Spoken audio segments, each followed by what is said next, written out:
Selamat pagi, kami dari kelompok 6 KPD dari kelas Bahasa Indonesia dan penulisan teknik akademik. Pada kali ini, kelompok kami akan mempresentasikan tentang kalimat parafrasa. Jadi, untuk anggota kelompok kami ada Adventia Evangelia, Anilian Angga, Michela Sequeira Salu, Celine Valeri, dan Jason Herlianto Esar.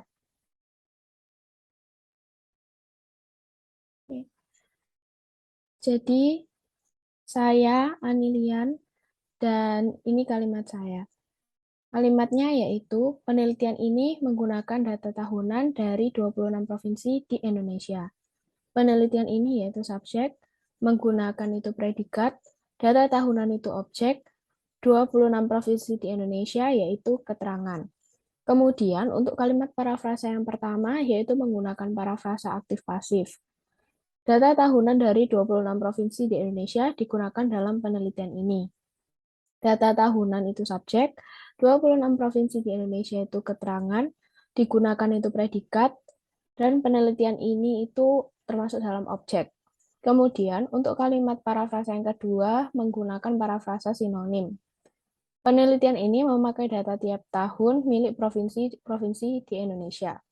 Penelitian ini yaitu subjek, memakai itu predikat, data tiap tahun itu objek, provinsi-provinsi di Indonesia yaitu keterangan.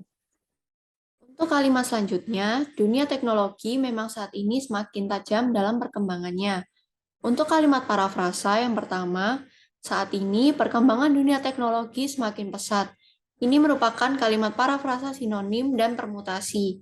Sinonim karena kata semakin tajam di kalimat asli diubah menjadi kata semakin pesat, di mana kedua kata ini memiliki arti atau makna yang sama. Disebut permutasi karena unsur-unsur di kalimat asli mengalami perubahan posisi tanpa terjadi perubahan unsur dari satu menjadi yang lain ataupun kalimat aktif menjadi pasif. Untuk kalimat parafrasa yang kedua, menjadi semakin tajamnya perkembangan dunia teknologi memang terjadi saat ini. Ini merupakan kalimat parafrasa stilistika, karena di kalimat aslinya semakin tajam yang merupakan predikat, dalam perkembangan yang merupakan pelengkap, dan dunia teknologi yang merupakan subjek, digabung menjadi satu, menjadi semakin tajamnya perkembangan dunia teknologi yang merupakan unsur subjek di kalimat baru. Lalu terjadi juga perubahan dari kalimat aktif menjadi kalimat pasif.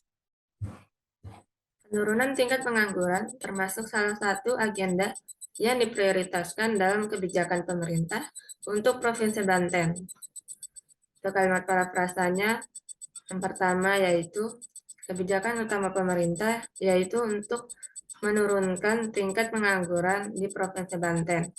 Kalimat ini termasuk parafrasa permutasi. Kebijakan utama pemerintah yaitu subjek, menurunkan sebagai predikat, tingkat pengangguran sebagai objek, Provinsi Banten sebagai keterangan. Untuk kalimat kedua yaitu menurunkan tingkat pengangguran menjadi hal yang diutamakan pemerintah untuk Provinsi Banten. Kalimat ini termasuk parafrasa sinonim. Untuk kalimat menurunkan tingkat pengangguran termasuk subjek menjadi hal yang diutamakan yaitu predikat, pemerintah termasuk objek, untuk Provinsi Banten termasuk keterangan. Pasar modern di Indonesia tumbuh 31,4% per tahun, sedangkan pasar tradisional menyusut 8% per tahun. Kalimat parafrasa. Yang pertama, setiap tahunnya pasar modern di Indonesia tumbuh sebanyak 31,4%, dan pasar tradisional menyusut sebanyak 8% setiap tahunnya. Yang kedua, pertumbuhan pasar modern di Indonesia setiap tahunnya adalah 31,4%. Dan pasar tradisional menyusut 8% setiap tahunnya. Sekian presentasi dari kelompok kami. Terima kasih.